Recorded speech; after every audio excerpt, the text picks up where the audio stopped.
আউযুবিল্লাহি মিনাশ শাইতানির রাজিম বিসমিল্লাহির রহমানির রহিম। প্রশংসা জ্ঞাপন করছি আল্লাহর দরবারে, যিনি আমাদেরকে আজকের মতন এত সুন্দর একটা অনুষ্ঠানে অংশগ্রহণ করার তৌফিক দান করেছেন, হেদায়া দান করেছেন। সালাম জানাচ্ছি, দুরূদ পেশ করছি রাসূল পাক সাল্লাল্লাহু আলাইহি সাল্লামের প্রতি। আজকের এই পবিত্র সম্মেলনের মঞ্চ থেকে আমি শ্রদ্ধা ভরে স্মরণ করছি, সালাম নিবেদন করছি হিজবুত তহিদের প্রতিষ্ঠাতা ইমামুজ্জামান জনাব মোহাম্মদ বায়েজিদ খান পানির প্রতি। উপস্থিত আছেন হিজবুত তহিদের প্রাণকেন্দ্র, আমাদের সকলের প্রাণের প্রিয় নেতা, আমাদের মাননীয় ইমাম, যিনি শুধু নারীদেরকে প্রকৃত মুক্তি দেওয়ার জন্য সকল অপবাদ মাথায় করে তিনি দুর্বার গতিতে এগিয়ে যাচ্ছেন এবং আমাদেরকে সাহস, উদ্দীপনা, প্রেরণা দিয়ে যাচ্ছেন। আমাদের মাঝে আছেন আমাদের সম্মানিত হিজবুত তহিদের সমন্বয়কারী বিভাগীয় আমির, আমাদের আম্মা, বিভিন্ন সম্পাদকগণ, নারী নেত্রীগণ এবং বোনেরা, সবার প্রতি আমার অসংখ্য মোবারকবাদ, সালামু আলাইকুম। আমি আমার বক্তব্য শুরু করার আগে একটা পরিসংখ্যান দিয়ে শুরু করতে চাই। গত 10 বছরের একটা পরিসংখ্যানে দেখা যাচ্ছে যে বাংলাদেশে ইতিমধ্যেই 40 লক্ষ মামলা পেন্ডিং আছে। সেখানে 2.5 লক্ষ মামলা শুধু শিশু ও নারী নির্যাতনের। মামলার পরিমাণ দিনে দিনে, বছরে বছরে বৃদ্ধি পাচ্ছে। 2018 সালের থেকে এখন পর্যন্ত এটা অনেক বেড়ে গেছে। শুধু 2022 সালে 9,500 নারীকে ধর্ষণ করা হয়েছে এবং তাদের মধ্যে 450 জনকে ধর্ষণের পরে হত্যা করা হয়েছে। এবং আমাদের মাননীয় ইমামের বক্তব্যের মাঝে আপনারা শুনেছেন একটা নেক্কারজনক ঘটনা ঘটেছে কুমিল্লায়। একটা ক্লাস 3 শিক্ষার্থীকে সেখানে ধর্ষণ করা হয় এবং তাকে বস্তায় ভরে তার লাশ উদ্ধার করে, এবং এর বিবৃতি দিতে গিয়ে র্যাবের যে কমান্ডার তিনি একেবারে আবেগ আপ্লুত হয়ে তিনি কান্নায় ভেঙে পড়েন। নারীরা যখন বেশি খুন হচ্ছে তার 38% আমরা দেখেছি, পরিসংখ্যান বলছে যে তারা তাদের সঙ্গীর হাতেই তাদের জীবন যাচ্ছে। তো এই পরিস্থিতিটা কিন্তু খুবই বিপজ্জনক, খুবই আশঙ্কাজনক, খুবই ভয়াবহ একটা লক্ষণ আমরা দেখতে পাচ্ছি। বর্তমানে আমাদের বিশ্বে যে চলমান সংকট, জটিল অর্থনীতি ব্যবস্থা, হিসাব নিকাশ, রাজনীতির মারপ্যাচ এবং অস্থিরতা যেটা বিরাজ করছে বিশ্বময়, এই বিষয়গুলো কিন্তু নিয়ে আমাদের নারীরা তেমন কিন্তু বিচলিত নন। এটা তাদের আলোচনার বিষয়ও না, তারা এগুলো নিয়ে চিন্তাও করেন না। কিন্তু বিশ্ব পরিস্থিতি যেরকম টালমাটাল, যেরকম ভয়াবহতা ধারণ করছে, আমি মনে করি যে নারীদেরকে এখন সোচ্চার হতে হবে। নারীদেরকে সোচ্চার হতে হবে তাদের অধিকার সম্পর্কে। তাদের অস্তিত্ব নিয়ে টানাটানি পড়ে গেছে। হিজবুত তহিদের নারীদেরকে বিশেষ করে সোচ্চার হতে হবে, তাদের চিন্তা করতে হবে, তাদের এখন বিবেচনায় আনতে হবে তারা কি উদ্বাস্তু শিবিরে যাবে নাকি যাবে না, তারা কি তাদের ইজ্জত হারাবে নাকি তাদের সম্ভ্রমকে তারা সম্মানের সাথে কনজার্ভ করবে, তারা কি তাদের বাচ্চাদেরকে নিজের চোখের সামনে মরতে দেখবে এবং তাদেরকে কবরে দিবে নাকি তারা রুখে দাঁড়াবে। এই পরিস্থিতিগুলো নিয়ে আমাদের এখন চিন্তা করতে হবে, কারণ এগুলো এখন বাস্তব পরিস্থিতি, এগুলো এখন বাস্তব সমস্যা। আমরা শুধু অন্য নারীদের মতন পড়াশোনা করব, শিক্ষা অর্জন করব, চাকরি করব, ব্যবসা করব, বাচ্চা কাচ্চা হবে, বিয়ে শাদী হবে, একটা পরিণত বয়সে আমরা কবরে চলে যাব, এই জন্য আমরা পৃথিবীতে আসি নাই। কারণ আমরা আমাদের জীবনের লক্ষ্য বুঝেছি, আল্লাহ আমাদেরকে কেন সৃষ্টি করেছেন সেই আকীদা হিজবুত তহিদের প্রতিষ্ঠাতা ইমামুজ্জামানের মাধ্যমে আমরা জানতে পেরেছি। কাজেই অন্য নারীদের সাথে হিজবুত তহিদের নারীদেরকে এক কাতারে ফেলতে পারবেন না। আপনারা আমাকে বলতে পারেন যে আপা, আমাদের দেশে তো যুদ্ধর কোনো পরিস্থিতি নাই, আপনি এসব নিয়ে চিন্তা করছেন কেন, এসব নিয়ে ভাবছেন কেন, এবং আমাদেরকে আতঙ্কে ফেলছেন কেন? এটা বলছি কারণ বিশ্ব পরিস্থিতি খুবই খারাপ। মাত্র 50 বছরে 1.5 লক্ষ মুসলমানদেরকে ফিলিস্তিনে হত্যা করা হয়েছে এবং এর অধিকাংশই ছিল নারী এবং শিশু। কারণ আপনারা জানেন, যখন একটা যুদ্ধের পরিস্থিতি হয় সবচেয়ে বেশি আক্রান্ত হয় নারীরা এবং শিশুরা, কারণ তারা প্রকৃতিগতভাবে তারা দুর্বল, তারা এত কিছু টলারেট করতে পারে না। আজকে যখন ইসরায়েলে ফিলিস্তিনে হামলা করছে, 35,000 মুসলমানকে ইতিমধ্যেই মেরে ফেলেছে, হত্যা করেছে, তার 2/3 হচ্ছে নারী এবং শিশু। মা তার বাচ্চাকে প্রসব করতে গিয়ে সে প্রসব যন্ত্রণা সহ্য করতে না পেরে সে মারা যাচ্ছে, কারণ তাকে অ্যানেস্থেসিয়া দেওয়ার মতন পরিস্থিতি নাই। বাচ্চা জন্ম নেওয়ার পরে নবজাতক অক্সিজেনের অভাবে সে কাতরাতে কাতরাতে মারা যাচ্ছে। তো যুদ্ধের পরিস্থিতি ভয়াবহ হয়। যুদ্ধ যখন শুরু হয়, বম তখন বিবেচনা করে না নারী না শিশু, পুরুষ নাকি শত্রু, ইসরায়েলি নাকি ফিলিস্তিনি, সে দেখে আমার শত্রু, ধ্বংস করতে হবে, ধ্বংস করে যায়। তো এই পরিস্থিতি থেকে যদি আমরা বাঁচাতে চাই মানব জাতিকে, এই সভ্যতাকে, তাহলে আমাদের কথা হচ্ছে আল্লাহর দেওয়া সে জীবন বিধান পুনরায় প্রতিষ্ঠিত করতে হবে, তাইলে মানুষ শান্তি পাবে। সেই কাজটাই যখন হিজবুত তৌহিদ করছে, হিজবুত তৌহিদের বীরাঙ্গনা নারীরা যখন নিজেদের জীবনকে বাজি রেখে মাঠে ময়দানে চুষে বেড়াচ্ছে, বাংলাদেশের এই প্রান্ত থেকে ওই প্রান্ত, তারা নিজের জীবনকে উৎসর্গ করে নিজের প্রাণের ভয় না করে যখন এই সত্য নিয়ে মানুষের দুয়ারে দুয়ারে যাচ্ছে, তখন সবচেয়ে বেশি বাধার সম্মুখীন হচ্ছে এক শ্রেণীর ধর্ম ব্যবসায়ী গোষ্ঠী দ্বারা। যখন আপনারা এই কাজগুলো মাঠে ময়দানে করেন, তখন এই একটা শ্রেণী আপনাদেরকে উপেক্ষা করে বলে যে এরা হচ্ছে বেপর্দা নারী, যেটা আজকে আপনারা সবাই অনেকবারই শুনেছেন, বেপর্দা নারী, এরা ইসলামের কথা বলে, এরা ইসলামকে আসলে ধ্বংস করতে চায়, এরা খ্রিস্টান ইত্যাদি ইত্যাদি, এরা দায়ুস নারী, এদের কথা শুনো না। যারা এই অপবাদগুলো দিচ্ছে তারাই কিন্তু আবার ভোটের নামে, গণতন্ত্রের নামে এই নারীদেরকে ঘর থেকে বের করে ভোটের কেন্দ্রে নিয়ে ভোটের লাইনে দাঁড় করিয়ে ভোট দেওয়াচ্ছে। শুধু তাই নয়, তারা এই নারীদেরকে বাড়ি বাড়ি পাঠাচ্ছে, বিভিন্ন ঘরে ঘরে পাঠাচ্ছে, যা ওইখান থেকে ভোট নিয়ে আসো। তাহলে আমি আপনাদেরকে বলতে চাই যে আপনারা কথায় কথায়, পদে পদে সুযোগ পেলে হিজবুত তৌহিদের নারীদেরকে দায়ুস নারী, অপয়া নারী, বেহায়া নারী, বেপর্দা নারী ইত্যাদি ইত্যাদি করে আখ্যায়িত করছেন। কিন্তু আপনারা যেটা করছেন, এটাই কি ইসলামের কাজ? এটা কি ইসলাম সমর্থন করে আপনারা যেটা করছেন?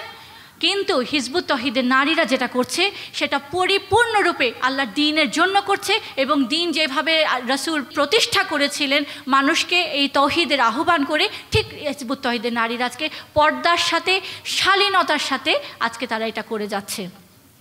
আমি আন্তর্জাতিক সম্প্রদায়ের দৃষ্টি আকর্ষণ করে বলতে চাই যে হিজবুত তৌহিদ আজকে একটি আক্রান্ত আন্দোলন, হিজবুত তৌহিদ একটি নিপীড়িত আন্দোলন। আজকে হিজবুত তৌহিদের এই নারীরা আজকে কয়েক বছর ধরে শত শত সমাবেশ, সেমিনার, পথসভা ইত্যাদি করে ধর্মান্ধতা, উগ্রবাদ, জঙ্গিবাদের বিরুদ্ধে যেই ভূমিকা রেখেছে, এটা প্রশংসনীয়, এটা একটা নজিরবিহীন। এই নারীদেরকে একটা সম্মাননা দেয়া তো দূরের কথা, তাদের কথা কেউ মুখেও আনে না। কেন? কারণ ধর্ম ব্যবসায়ীদের ভয়ে। ধর্ম ব্যবসায়ীরা কি বলবে? আজকে এই উগ্রবাদকে মোকাবেলা করার জন্য আমাদের সরকার এবং আন্তর্জাতিক মহল যেভাবে এটাকে দমন করার জন্য শক্তি প্রয়োগ করছেন, আমি আপনাদেরকে বলতে চাই যে শক্তি প্রয়োগ করে আপনি তাদেরকে মোকাবেলা করতে পারবেন না, উগ্রবাদের মোকাবেলা। কারণ উগ্রবাদী যারা সৃষ্টি করছে, তারা ধর্মের অপব্যাখ্যা দিয়ে মানুষের মাঝে বিভ্রান্তি সৃষ্টি করছে। এদেরকে যদি আপনারা মোকাবেলা করতে চান, তাহলে আপনাদের লাগবে একটা counter narrative ideology, counter narrative যেখানে ইসলামের প্রকৃত শিক্ষা দিয়ে মানুষকে প্রকৃতভাবে তাদেরকে উজ্জীবিত করা, তাদেরকে ঐক্যবদ্ধ করে ন্যায়ের পক্ষে ধাবিত করা। যে কাজটা হিজবুত তৌহিদ গত 29 বছর ধরে নিঃস্বার্থকভাবে করে যাচ্ছে। হিজবুত তৌহিদ কোনো সরকারি সংগঠন না। হিজবুত তৌহিদের নারীরা যে কাজ করছে এর বিনিময়ে তারা কিছু টাকা পয়সাও পাচ্ছে না, তারা কোনো কিছু আশাও করে না, তারা সম্পূর্ণরূপে নিঃস্বার্থভাবে মানব জাতির কল্যাণে তারা এই ভূমিকা রেখে যাচ্ছেন। এই ধর্ম ব্যবসায়ীদের সমস্ত ব্যাখ্যার কারণে, তাদের এই ওয়াজের কারণে, তাদের এই সব নসিহতের কারণে আজকে নারীরা নিষ্প্রাণ হয়ে গেছেন, তারা নিষ্প্রহ হয়ে গেছেন, তাদের মাঝে কোনো লাইফ নাই, তাদের মাঝে কোনো আত্মশক্তি নাই, তাদের কোনো আত্মপ্রত্যয় নাই, তারা কোনো সাহসিকতার সাথে কোনো কিছু মোকাবেলা করতে পারে না। তার ঠিক পাল্টায় হিজবুত তৌহিদ এই কাজটা করে যাচ্ছে, নারীদেরকে সত্য বোঝাচ্ছে, নারীদেরকে শক্তি তাদের জাগরণ করছে, তাদেরকে উদ্দীপনা দিচ্ছে, তাদেরকে প্রেরণা দিচ্ছে, এবং তাদেরকে সত্য ন্যায়ের পথে ধাবিত করে তাদেরকে আল্লাহর দ্বীন প্রতিষ্ঠা করার জন্য উদ্বুদ্ধ করে যাচ্ছে। কাজেই হিজবুত তৌহিদ সম্পর্কে আপনারা ভালো করে বুঝবেন, হিজবুত তৌহিদের গতিবিধি আপনারা দেখেন, হিজবুত তৌহিদের লক্ষ্য সম্পর্কে, উদ্দেশ্য সম্পর্কে আমি আন্তর্জাতিক সম্প্রদায়কে উদ্দেশ্য করে বলছি, আপনারা সঠিক ধারণা পোষণ করবেন। তা না হলে এই উগ্রবাদীরাই আপনাদেরকে টাইম টু টাইম আমাদের ব্যাপারে মিসলিড করার চেষ্টা করবে। যারা ধর্মকে নিয়ে অপরাজনীতি করে, যারা ধর্মকে নিজেদের রুটি রুজির হাতিয়ার হিসেবে ব্যবহার করে, যারা এই মার্কা ওই মার্কা নিয়ে তারা নিজেদের মধ্যে বিতর্ক করে এবং তারা ধর্মকে নিয়ে অপরাজনীতি করে, তারা সবচেয়ে বেশি হিজবুত তৌহিদের এই আমাদের এই নারীদের উপরে সবচেয়ে বেশি চড়াও হয়েছে। আমরা দেখতে পাই যারা আজকে বড় বড় ওয়াজ করছে, 2 দিন আগেও তারা ছিল এতিমখানার মৌলবী, আজকে তারা হেলিকপ্টারে করে এক জায়গা থেকে আরেক জায়গায় যে ওয়াজ করছে। যারা বাজারে বসে এসে গুড় বিক্রি করতো, আজকে তাদের শহরে 5 তলা বিল্ডিং দাঁড়িয়ে গেছে। এবং এই শ্রেণীটাই হিজবুত তৌহিদের বিরোধিতা করে, ইমামুজ্জামানকে নিয়ে আপত্তিকর সব কথাবার্তা বলে। তারা বলে যে ইমামুজ্জামান হিজবুত তৌহিদের প্রতিষ্ঠাতা ইমাম, তিনি খ্রিস্টান হয়ে গেছেন। আরে যারা এসব কথা বলে তারা কি জানে ইমামুজ্জামানের পরিবার সম্পর্কে? যেই পরিবারের উত্তরসূরি তিনি ছিলেন, 1500 মৌজা যার এই বাংলার মাটিতে আছে, লক্ষ লক্ষ জমি যেখানে সরকারকে দিয়েছেন, আজ পর্যন্ত কোনো টাকা নেননি, তাকে বলে খ্রিস্টান। যারা মানুষের বাসা থেকে খাবার আসে, টিফিন ক্যারিয়ারে বসে বসে খাবার আসে, সেই আশায় বসে থাকে, এতিমখানার দান ভিক্ষায় যারা বড় হয়ে আজকে মৌলবী টাইটেল নিয়েছে, তারা ইমামুজ্জামানের বিরুদ্ধে কথা বলে। তারা জানেও না যে আজকে যে বাংলাদেশের যে 10 টাকা নোটের মধ্যে যে মসজিদটা, আটিয়া মসজিদ, এই মসজিদটা ইমামুজ্জামানের পূর্বপুরুষের দ্বারা তৈরি করা মসজিদ। আমার পূর্বপুরুষ সঈদ খান পানি তিনি করেছিলেন। আজকে সেই মসজিদের ছবি স্বাভাবিকভাবেই 10 টাকার নোটে নাই, কারণ এটা তো একটা ধর্মীয় সেন্টিমেন্ট। যদি মসজিদের ছবি রাখা হয় তাহলে ধর্মীয় সেন্টিমেন্ট হয়ে যায়, এবং ধর্মীয় সেন্টিমেন্টকে খুব ট্যাক্টফুলি, তেহজিব তুমুদ্দুম যেটাকে বলা হয়, খুব ঐতিহ্য পরিকল্পিতভাবে, কৃষ্টি কালচারকে পরিকল্পিতভাবে সেটাকে সরিয়ে দেওয়া হয়েছে। ইমামুজ্জামানের পরিবার যারা কিনা ব্রিটিশদের বিরুদ্ধে ইসলামকে দাঁড় করানোর জন্য যারা যুদ্ধ করেছেন, যারা মোগলদের বিরুদ্ধে যুদ্ধ করেছেন, তাদেরকে বলে যে খ্রিস্টান। যখন এই উপমহাদেশে কোনো ইসলামের চর্চাও ছিল না, তখন ইমামুজ্জামানের পূর্বপুরুষ হাফেজ মেহমুদ আলী খান পান্নির তার নিজের প্রেস থেকে, মেহমুদিয়া যন্ত্র থেকে কোরআন শরীফের প্রথম অনুবাদ করা হয়। শুধু তাই নয়, এই পরিবার ইসলামের বিস্তৃতির জন্য, ইসলামের প্রসারের জন্য কি পরিমাণ ভূমিকা রেখেছেন সেটা তারা জানেও না, অথচ তারা অজ্ঞের মতো, গণ্ড মূর্খ অজ্ঞের মতো তারা মাননীয় ইমামুজ্জামানের বিরোধিতা করে যায়। আমি এই কথাগুলো বললাম কারণ এই শ্রেণীটাই বিশেষ করে আমাদের নারীদেরকে সবচেয়ে বেশি প্রতিবাদ করে, তাদের ব্যাপারে জঘন্য জঘন্য সব কথা বলে। আজকের এই সমাবেশ প্রতিবাদমূলক সমাবেশ। গত ঈদে আপনারা যখন মানুষের দুয়ারে দুয়ারে তৌহিদের বালাগ নিয়ে যখন গেলেন, আপনাদের উপর যে হেনস্থা করা হয়েছে, আপনাদের শ্লীলতাহানির যে চেষ্টা করা হয়েছে, আপনাদের গায়ে যখন হাত তোলার চেষ্টা করা হয়েছে, আপনাদেরকে রাস্তাঘাটে অপমান করার চেষ্টা করা হয়েছে, সেইটার প্রতিবাদে আজকে আমরা এই সমাবেশ ডেকেছি। এই সমাবেশ আমাদের প্রতিবাদী সমাবেশ। যারা হিজবুত তৌহিদ সম্পর্কে জানেন তারা সবাই জানেন যে হিজবুত তৌহিদের নারীরা আমার নেতৃত্বে চলেন। এই গত ঈদের কথা যদি আমি শুধু বলতে চাই, ঢাকাতে, আশুলিয়ায়, কুমিল্লায়, জয়পুরহাটে, নীলফামারীতে এবং অনেক অনেক জায়গায় আমার এই বোনদের, আমার এই কর্মীদের, আমার এই মেয়েদের উপরে শ্লীলতাহানির চেষ্টা করা হয়েছে, তাদের পত্রিকা ছিনিয়ে নেওয়া হয়েছে, তাদের গায়ে হাত তোলার চেষ্টা করা হয়েছে, কিন্তু আমরাও সেখানে তাদেরকে ঝেড়ে দেইনি। আমরা যখন আইনের আশ্রয় নিয়েছি, আমরা যখন মামলা করেছি, এই লোকগুলোই, এই ধর্ম ব্যবসায়ী গোষ্ঠী যারা সেখানে ইবলিসের মতন আপনাদেরকে তাড়া করেছিল, তারাই এসে আপনাদের কাছে মাফ চেয়েছে, তারা করজোড়ে মাফ চেয়েছে। শুধু তাই নয়, আমার এই মেয়েদের পায়ে পর্যন্ত পড়ে তারা মাফ চেয়েছে। এবং সবশেষে পেন্টাগনে যখন আমেরিকার প্রেসিডেন্ট দাঁড়িয়ে বলেছিলেন ইট ওয়াজ আওয়ার মিস্টেক, ইরাককে ধ্বংস করে দেওয়া পরে বলে we didn't know, it was our mistake, it was a false information. Exactly so. এই ধর্ম ব্যবসায়ী গোষ্ঠী এই কথাই বলে, আমরা তো জানতাম না। হিজবুত তৌহিদ এত বড় কাজ করে, এই বোনগুলো আমার মা, এরা আমার বোন, এরা আমার বোনের মতন, মায়ের মতন, ঠিক একই রকম চরিত্র তাদের। 12টা বাজিয়ে তখন এই কথা বলে। কিন্তু আজকে এই সমাবেশ থেকে আমি যেটা বলতে চাই যে সম্মানিত আলেমগণ, আমি আপনাদেরকে শ্রদ্ধার সাথে বলতে চাই, আমরা আপনাদেরকে সম্মান করি। আপনারা ইসলামের কথা বলে যদি বলেন, অবশ্যই আমরা সম্মান করি। আমি আমার জীবনে আমি দেখেছি আমার বাবাকে, আমার পরম শ্রদ্ধেয় পিতা ইমামুজ্জামানকে দেখেছি যে উনার বাসায় যখন কোনো আলেম আসতেন, তিনি কি পরিমাণ তাকে আপ্যায়ন করতেন। আলেমদের আপ্যায়ন করতে বাবা কখনো কৃপণতা করেননি। শুধু তাই নয়, যখন তারা চলে যেতেন, দাওয়াত খেয়ে যখন চলে যেতেন, বাবা নিজে দরজা পর্যন্ত এগিয়ে দিয়ে যেতেন। আজকে বাবা নেই, বাবা ইন্তেকাল করেছেন, আমি দেখেছি আমার শ্বশুর মাননীয় ইমামের বাবা, তিনি আলেমদের সম্পর্কে ব্যাপারে খুব বেশি সেন্সিটিভ। তিনি যখন জানেন যে ওনার বাসায় একজন আলেম এসেছেন, তিনি নিজে স্পেশালি তাদের খাতির করেন, তাদের খেদমত করেন, তাদের খাবার দাবারগুলো দেখেন। তাহলে আমরা তো আপনাদেরকে সম্মান দেওয়ার ব্যাপারে কোনো কৃপণতা করি নাই, আমরা আপনাদেরকে শ্রদ্ধা করার ব্যাপারে কখনো আমরা কোনো বেয়াদবি দেখাই নাই, আমরা আপনাদেরকে যথাযথ সম্মান দিয়েছি। কিন্তু আপনারা কি করলেন? আপনারা যখন পারেন, যেখানে পারেন, আমাদের এই বোনদের উপরে একটা হামলার চেষ্টা করেন। আমাদের মাননীয় ইমামকে যখনই আপনারা সোশ্যাল মিডিয়াতে ওনার কোনো বক্তব্য যায়, সেখানে আপনারা অশ্রাব্য, অসভ্য, নির্লজ্জের মতো নোংরা নোংরা সব গালি দিয়ে আমাদের মাননীয় ইমামের পেজগুলোকে আপনারা ভরিয়ে ফেলেন। এটা তো কোনো ইসলামের শিক্ষা হতে পারেনি, কারণ আমরা ইসলাম শিখেছি আমার বাবার কাছ থেকে। রাসূল পাক সাল্লাল্লাহু আলাইহি সাল্লাম যে ইসলামটা দিয়ে গিয়েছিলেন, যেটা হারিয়ে গিয়েছিল, সেটা আমরা পুনরায় শিখেছি আমাদের ইমামুজ্জামানের কাছ থেকে। আমরা আমাদের মাননীয় ইমামকে কখনো দেখিনি আমাদেরকে বলেছেন তোমাদেরকে গালি দিয়েছে, তোমরা একটা পাল্টা গালি দাও। আপনারা কখনো শুনেছেন? আমাদের মাননীয় ইমামের শিক্ষা এটা না, কারণ এটা ইসলামের শিক্ষা নয়।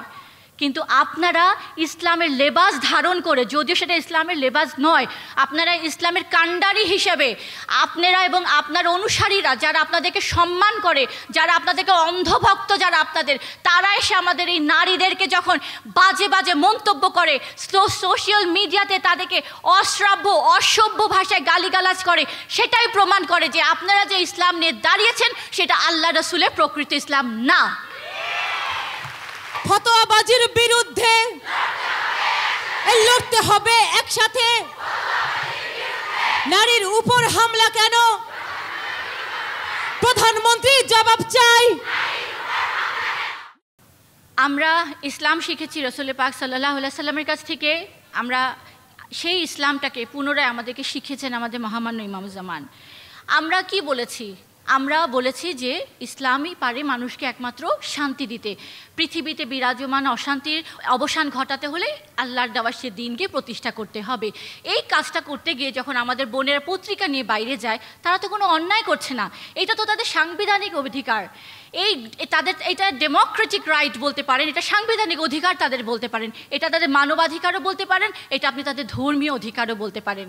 কিন্তু যদি কখনো দেখেন যে আমাদের হিজবুত তহিদের কোনো নারী উগ্রবাদী কোনো কার্যকলাপের সাথে জড়িত আছে, তারা যদি কোনো জঙ্গিবাদী কার্যক্রম করছে, তখন আপনারা আইনের কাছে যান, আপনারা প্রশাসনের কাছে যান, দৃষ্টি আকর্ষণ করেন, দেখেন আপনারা কোনো সম্পৃক্ততা পান কি না। সেটা না করে আপনারা খামাখাই আপনারা এসব নোংরামি করে যাচ্ছেন। আমরা জানি, আমরা পড়েছি, আমরা ইতিহাস থেকে জেনেছি রাসূল পাক সাল্লাল্লাহু আলাইহি সাল্লাম যখন আলোচনা করতেন, সেখানে নারী পুরুষ সবাই বসতো। আজকে যেমন আমাদের মাননীয় ইমাম আলোচনা করলেন, আমাদের হিজবুত তহিদের নারীরা আলোচনা শুনছেন, এবং সেখানে পুরুষরাও থাকতো, নারীরাও থাকতো। রাসূলের সমস্ত দিক নির্দেশনা পেয়ে, রাসূলের আলোচনা শুনে, রাসূলের খুতবা শুনে, ওয়াজ শুনে, যেটাই বলেন না কেন, তারা উদ্বুদ্ধ হতো, তারা উজ্জীবিত হতেন, এবং তখন তারা সেই ভাষণ, সেই বক্তব্য, সেই দিক নির্দেশনাকে মানুষের জীবনে প্রতিষ্ঠা করার জন্য তারা মাঠে ময়দানে বেরিয়ে পড়তেন, নিজেদের জীবন সম্পদ উৎসর্গ করতে। আজকে হিজবুত তহিদের নারীরা ঠিক তাই করছে। পুরুষের পাশাপাশি এই দায়িত্ব তারাও কাঁধে তুলে নিয়েছে। কিন্তু রাসূল পাক সাল্লাল্লাহু আলাইহি সাল্লামের বৈঠকে বলেন, এই আলোচনা সভায় কখনো নারী পুরুষের মাঝে কখনো কোনো পর্দা ছিল না। যদি আপনারা আমাদেরকে একটা উদাহরণ, একটা ঘটনা যদি রাসূলের জীবন থেকে নিয়ে দেখাতে পারেন যে পর্দা ছিল, আমরা 100 বার সরি বলবো। কিন্তু সেটা আপনারা করতে পারবেন না, কারণ ওটা সত্য না। রাসূল পাকের জীবনে কখনো তিনি নারী পুরুষের মাঝে এরকম কোনো বৈষম্য করেননি।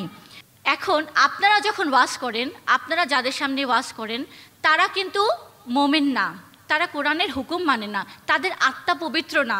আপনারা বলেছেন যে নারীরা বাইরে বের হলে সেখানে ফিতনা সৃষ্টি হবে, এবং এই ফিতনাকে বন্ধ করার জন্য নারীদেরকে ঘরে রাখতে হবে। কিন্তু আল্লাহর হুকুম তো এটা না। আল্লাহ তো বলেছেন যখন কোনো ফিতনা হবে তোমরা সংগ্রামে অবতীর্ণ হও, ততক্ষণ পর্যন্ত সংগ্রাম করো যতক্ষণ পর্যন্ত ফিতনা দূরীভূত না হয়। সূরা আনফালের 39 নম্বর আয়াত। তো সেখানে আপনারা ঠিক বিপরীতটা করলেন, আপনারা ফিতনাকে বন্ধ করার জন্য নারীদেরকে একেবারে বাক্সবন্দি করলেন। কারণ আপনারা ওয়াজে নারীদেরকে যেতে দেন না। কেন দেন না? কারণ যাদের সামনে ওয়াজ করেন তাদের আত্মা পবিত্র না, তারা মোমেন না, তারা কোরআনের হুকুম মানে না। সেখানে যদি আপনি 10টা নারীকেও ছেড়ে দেন, তারা তাদের ইজ্জত নিয়ে ফিরে আসতে পারবে না। ইজ্জত তো দূরের কথা, তাদের গায়ের মাংস পর্যন্ত নিয়ে আসতে পারবে না, আমি এটা আপনাকে বলতে পারলাম। কিন্তু আমি চ্যালেঞ্জ দিয়ে বলতে পারবো, হিজবুত তৌহিদের 10 লক্ষ পুরুষের সমাবেশে আপনি 10টা নারীকে ছাড়েন, সেখানে সেই নারী তেমনই নিরাপদ থাকবে যেমন একটা বোন তার ভাইয়ের কাছে থাকে, যেমন একটা মেয়ে তার বাবার কাছে থাকে। শুধু তাই নয়, তারা তাদের নিরাপত্তা দেবে, তাদের সম্মান করবে ঠিক যেভাবে তাদের মাকে তারা সম্মান করে। আজকে আমাদের নোয়াখালীতে আপনারা নিশ্চয় জানেন, সেখানে অনেক উন্নয়নের কাজ মাননীয় ম্যাম হাতে নিয়েছেন। সেখানে আমাদের নারীরা ফ্যাক্টরিতে কাজ করছে, তারা স্কুলে পড়ালেখা করাচ্ছে, তারা ব্যাগ ফ্যাক্টরিতে কাজ করছে, তারা সর্ব অঙ্গনে কাজ করছে। শুধু তাই নয়, যখন জুম্মার সালা হয় এক এক সময় পুরুষের থেকে নারীর অংশগ্রহণ বেশি হয়, এবং যারা এলাকায় আছে সব নারীরাই সেখানে জুম্মা করতে আসেন। তাদেরকে জিজ্ঞেস করে দেখবেন তো, আমাদের কথা না নিলেন আপনারা র্যান্ডমলি সেখানে যে জিজ্ঞেস করেন, এই শত শত হাজার হাজার নারী যখন এই জুম্মায় আসে খুতবা শুনে, একটা ওড়না টানাটানির ঘটনা হয়েছে কিনা সেটা আপনারা আপনাদেরকে জানাবেন। আপনি চ্যালেঞ্জ দিয়ে বলবো, সেখানে আমাদের মেয়েরা তেমনই নিরাপদ যেরকম একটা ডিমের কুসুম নিরাপদ থাকে তার শেলের ভিতরে, সেইভাবে আমাদের নারীরা নিরাপদ। আমাদের নারীরা সব কিছুতে অংশগ্রহণ করছে। আমাদের মসজিদের পরিষ্কার পরিচ্ছন্নতার কাজও পর্যন্ত আমাদের নারীরা করছে, ঠিক যেমন রাসূলুল্লাহর সময় করেছে। কারণ আমরা প্রকৃত ইসলাম শিখেছি, আমরা আল্লাহর রসুলের রেখে যাওয়া সেই আদর্শ প্রতিষ্ঠা করার জন্যই আমরা ঐক্যবদ্ধ হয়ে, উদ্বুদ্ধ হয়ে, উজ্জীবিত হয়ে আল্লাহর রাস্তায় জীবন সম্পদ কোরবান করার জন্য সবাই সিদ্ধান্ত নিয়েছি। আজকে এই সমাবেশ থেকে, নারী সমাবেশ থেকে আমি সরকারের এবং আন্তর্জাতিক মহলের দৃষ্টি আকর্ষণ করে বলতে চাই, হিজবুত তৌহিদ একটি মুসলিম সংগঠন। হিজবুত তৌহিদ আজকে একটি নিপীড়িত, একটি নির্যাতিত সংগঠনের নাম। এই হিজবুত তৌহিদের উপরে যেই রকমের অত্যাচার চলছে গত 29 বছরে, একটা আইনও যেই সংগঠন ভঙ্গ করেনি, আজকে সেই সংগঠনের উপরে চড়াও হচ্ছে কারা? এই ধর্ম ব্যবসায়ীরা। এই ধর্ম ব্যবসায়ীরা, কারণ তারা চায় না প্রকৃত ইসলাম আবার উদ্ভাসিত হোক।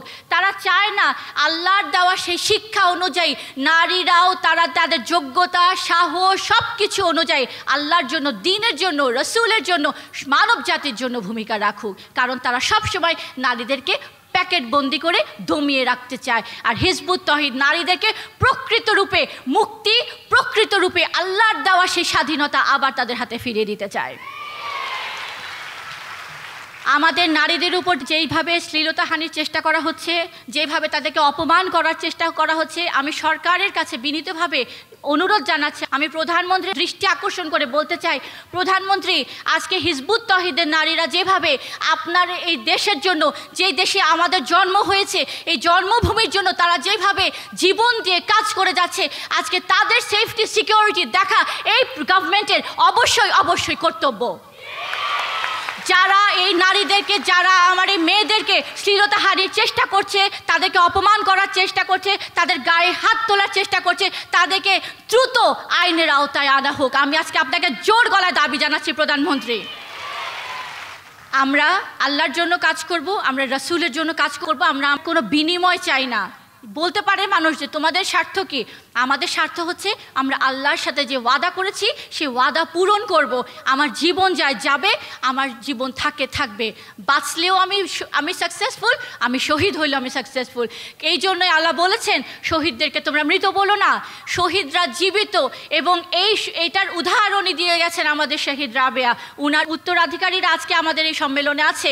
তিনি জীবন দিয়েছেন, তিনি অন্যায়ের সামনে পিছপা হননি, তিনি সন্ত্রাসীদের হাতে নিজের জীবনকে উৎসর্গ করে শহীদের মর্তবা আল্লাহর কাছ থেকে নিয়েছেন, কিন্তু তিনি এক মুহূর্তের জন্য কৃপণতা করেননি তার জীবনকে নিয়ে। আজকে হিজবুত তৌহিদের নারীরাও সেই শপথই নিয়েছে। কারণ আমরা দেখেছি রাসূলের জীবনে নারীরা কি করেছেন, তারা তাদের স্বামীদেরকে, সন্তানদেরকে যুদ্ধের বর্ম পরিয়ে যুদ্ধের ময়দানে পাঠিয়ে দিয়েছেন, পাঠিয়ে দিয়ে আল্লাহর কাছে তাহাজ্জুদের সালার মধ্যে মুনাজাত করেছেন, হে আল্লাহ তুমি আমার স্বামীকে, আমার সন্তানকে শহীদ করো। আজকে হিজবুত তৌহিদ পুনরায় সেরকম উদাহরণ, সেরকম এক্সাম্পল আবার সেট করার জন্য এই নারীগুলো নিজের জীবন সম্পদকে উৎসর্গ করেছে। কাজেই আমি আপনাদের উদ্দেশ্যে বলতে চাই, আপনারা কখনো ভয় পাবেন না, আপনারা পিছপা হবেন না, কারণ পিছপা হয় কারা? কাপুরুষরা। এবং যারা আল্লাহর খলিফা, হয় সে জীবন দিবে, নয় সে জীবন নিবে। এটাই তো আল্লাহর হুকুম, তাই নয় কি? তো আজকে আপনারা কোনো রকমের ভয় পাবেন না, আপনারা কোনো রকমের ইনসিকিউরিটি ফিল করবেন না। আমাদের আল্লাহ আছেন উপরে, আর জমিনে আছেন আমাদের মাননীয় ইমাম, আল্লাহর অশেষ রহমতে। আপনারা পুরো স্পিডে আজকের এই সম্মেলন থেকে যে পুনরুজ্জীবিত হয়ে পুনরায় শপথ নেবেন, হে আল্লাহ, তোমার এই জমিনে যতদিন পর্যন্ত আমরা তোমার এই হুকুম বাস্তবায়ন করতে পারবো না, আমি আর পিছনে ফিরে তাকাবো না। কারণ পরিস্থিতি ভয়াবহ। আজকে যদি ফিলিস্তিনের এই নারীদেরকে শিক্ষা দেওয়া হতো, ইসলামের প্রকৃত আদর্শ শিক্ষা দেওয়া হতো, তাদের এই অবর্ণনীয় যন্ত্রণা সহ্য করতে হতো না, নিজের কোলে তার মাসুম সন্তানকে কবর দিতে হতো না। আজকে যদি মায়ানমারের এই নারীদেরকে ঐক্যবদ্ধ করা হতো সত্যের পক্ষে, তাদের এইভাবে বেইজ্জত হয়ে উদ্বাস্তু শিবিরে ঘুরে বেড়াতে হতো না। পরিস্থিতি ভয়াবহ, এটা আপনাদের বুঝতে হবে। মাননীয় ইমাম এই কথাটা বারবার বলে যাচ্ছেন, চিৎকার করে বলে যাচ্ছেন, সবার কাছে বলছেন পরিস্থিতি ভয়াবহ। এই পরিস্থিতি মোকাবেলা করতে পারবেন না যদি আপনারা প্রাণ দিয়ে, জীবন দিয়ে, সম্পদ দিয়ে এখন এই যমুনার ঢেউকে উল্টায় না দেন। নিজেও বাঁচবেন না, এই দুনিয়া ধ্বংস করে দেবে। কাজেই আমরা এসেছি আল্লাহর জন্য, এই পৃথিবীতে আল্লাহ আমাকে পাঠিয়েছেন আল্লাহর কাজ করার জন্য। আমি যতদিন বাঁচবো আল্লাহর এই কাজ করে যাব, এবং যদি আমি আল্লাহর এই কাজ করতে গিয়ে যদি জীবন দিতে পারি আলহামদুলিল্লাহ, আর যদি আমি আল্লাহর কাজ এই দিন প্রতিষ্ঠা করে মানুষকে শান্তি দিতে পারি সেটা তো আলহামদুলিল্লাহ। তো আজকে আমার নারী সমাবেশে আমি আপনাদের কাছে সবার কাছে এই আহ্বানই রাখবো যে আপনারা আজকে আমাদের সম্মানিত সমন্বয়কারী যে কথাটা বললেন, এটা খুবই চিন্তার একটা কথা। 2018 সালে যখন আমরা কেআইবিতে করেছিলাম, 2000-এর বেশি, 2500 নারী নিয়ে করেছিলাম, আমরা জায়গা দিতে পারছিলাম না। অথচ আজকে এই সম্মেলন 5-6 বছর পর নারী সম্মেলন হচ্ছে, কিন্তু আমরা খুঁজে খুঁজে আজকে আমাদেরকে নারীদেরকে আনতে হলো।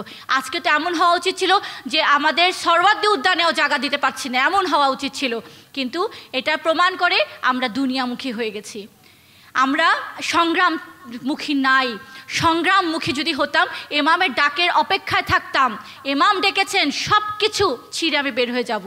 কারণ আজকে আপনারা মনে রাখবেন, যেই সমাজে বসবাস করছেন এই সমাজ আপনাকে আগাতে দিবে না। এই সমাজ আপনার পায়ের মধ্যে বেঁধে দিবে। এই সমাজ আপনাকে জালে আষ্টপিষ্ট করে রাখবে। আপনার সংসারের জাল, আপনার ঋণের জাল, চাকরির জাল, স্বামীর জাল, শ্বশুর শাশুড়ি সবার জাল। কিন্তু এই সমস্ত জাল যেটাই আল্লাহর কাজকে আঞ্জাম দেওয়া থেকে আপনাকে বাধা দিবে, সেটাই হবে আপনার দুনিয়া। ইমামুজ্জামান যেটা আমাদের শিক্ষা দিয়ে গেছেন, এই দুনিয়া, এই বেড়াজালকে কেটে পায়ের বেড়ি ছিঁড়ে যদি আপনারা না বের হন, আমি বলে দিলাম এই মায়ানমারের নারীদের অবস্থা আপনাদের হবে। ফিলিস্তিনের নারীরা যেমন আজকে উদ্বাস্তু শিবিরে ঘুরে বেড়াচ্ছে, আপনারাও ঠিক একই পরিণতি নিজের জন্য ডেকে আনবে যদি আজকে আপনারা ঘর দুয়ার ছেড়ে না বের হন। আমাদের মাননীয় ইমাম বারবার বলেছেন, তোমরা যদি ফিল্ডে থাকো তোমরা বাঁচবে, তোমরা যদি ঘরে ঢুকো তোমরা মরবে। এবং ঠিক তাই হয়েছে। যারা সংগ্রাম ত্যাগ করেছে তাদের আত্মা মরে গেছে। যে সংগ্রাম ত্যাগ করা মানে জেহাদ ত্যাগ করা।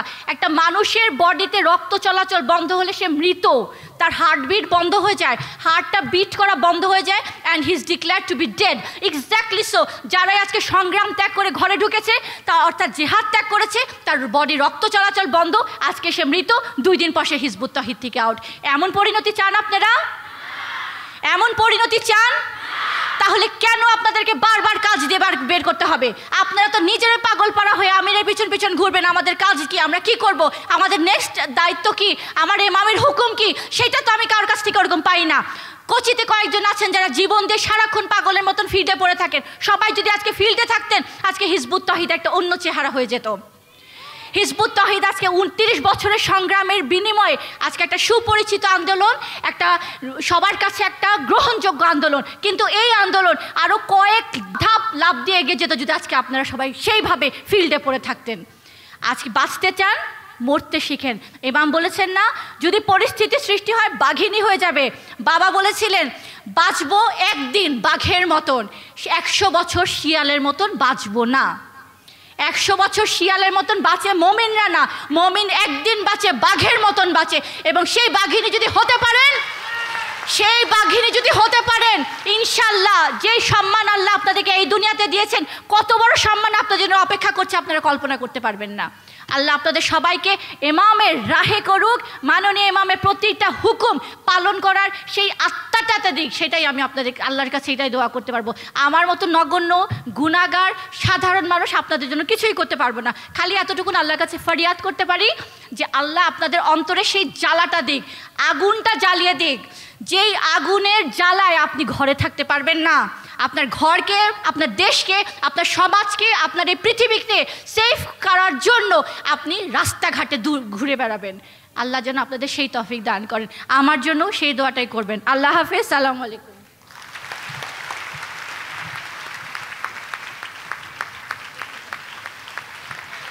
হিজবুত তাওহীদের অঙ্গীকার, নারীর সমান অংশীদার, নারীর সমান অংশীদার, আনবো নারীর অধিকার।